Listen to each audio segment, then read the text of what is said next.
நல்லது. அது என்ன நீங்கள் பண்ண போறீர்கள்? இன்னைக்கு வந்து நான் இது பேர் வெள்ளரிக்காய். இது விஷு கணிக்கெல்லாம் வைப்பா கணிக்கு.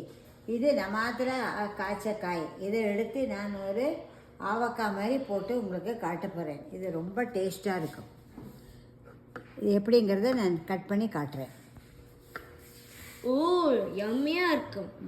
ஆமாங்க, எக்ஸைட்டட். நீங்கள் மேக் பண்ண போகிறேன். ஓகே ஓகே, நான் கட் பண்ணேன். ஸ்டார்ட் பண்ணலாமா? இதை மாதிரி நல்லா அலம்பி தொடச்சிட்டு உள்ளுக்குள்ளே விரையெல்லாம் எடுத்து வச்சுருக்கேன். இப்போ இது பொடி பொடியாக கட் பண்ண போகிறேன். சரி.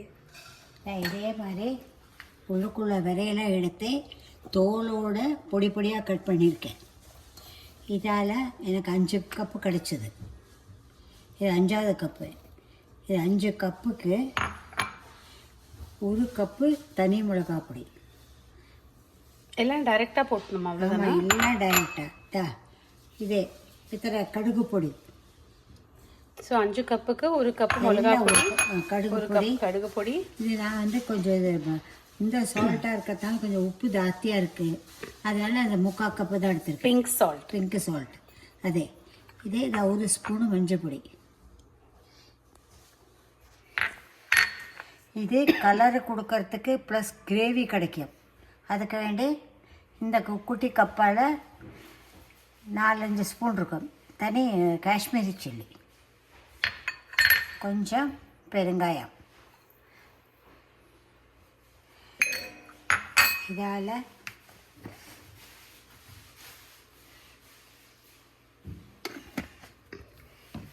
ஒரு கப்பு எண்ணெய். எல்லாம் பச்சை தான். ஒன்றும் காய்ச்சண்டாமா? ஒன்றும் வேண்டாம். ஓகே. இதே 5-6 மாதத்துக்கு இருக்கும். வேணுங்கிற மாதிரி எடுத்து ஃப்ரிட்ஜுக்குள்ளே வச்சுன்னுட்டோம்னா இது கிரேவி கொஞ்சம் ஜாஸ்தி வேணும்னா இது தோசைக்கு இட்லிக்கு எல்லாத்துக்கும் தொட்டுக்கலாம்.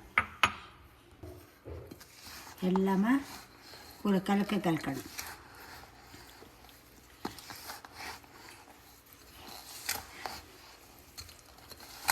இந்த தோசைக்காய் அவக்காய் நீங்கள் யாருக்கு பண்ணுறீங்க? எங்கள் ஃப்ரெண்டுக்கு பண்ணுறேன். ஆமாம், அவளுக்கு நான் ஒரு நாளைக்கு பண்ணினேன். இந்த மாதிரி அவள் சாப்பிட வந்தா. அவளுக்கு அது ரொம்ப பிடிச்சது. அதனால் எனக்கும் இந்த மாதிரி நீங்கள் பண்ணி தரையலான்னு கேட்டால் நான் அவளுக்கு பண்ணுறேன்னு. இது ஆற்றுல காய்ச்ச காயாக்கும்.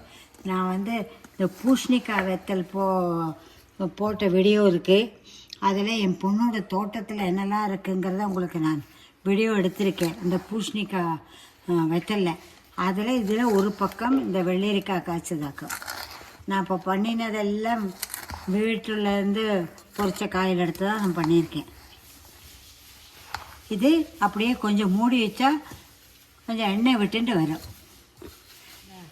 எல்லாமே மெஷர்மெண்ட்டு போட்டு இதை கலந்து தோசைக்காய், வெள்ளரிக்காய், ஊறுகாய், ஆவக்காய் போட்டாச்சு. இந்த எண்ணெய் 1 கப்பு நான் போட்டேன். எல்லாம் ஒரு கப்பு எடுத்ததில் பாக்கியெல்லாம் நான் இப்போ மெஷர்மெண்ட்டு போட்டிருக்கேன். இதை பற்றில ஆவக்காய், வெள்ளரிக்காய், ஆவக்காய் ரெடி.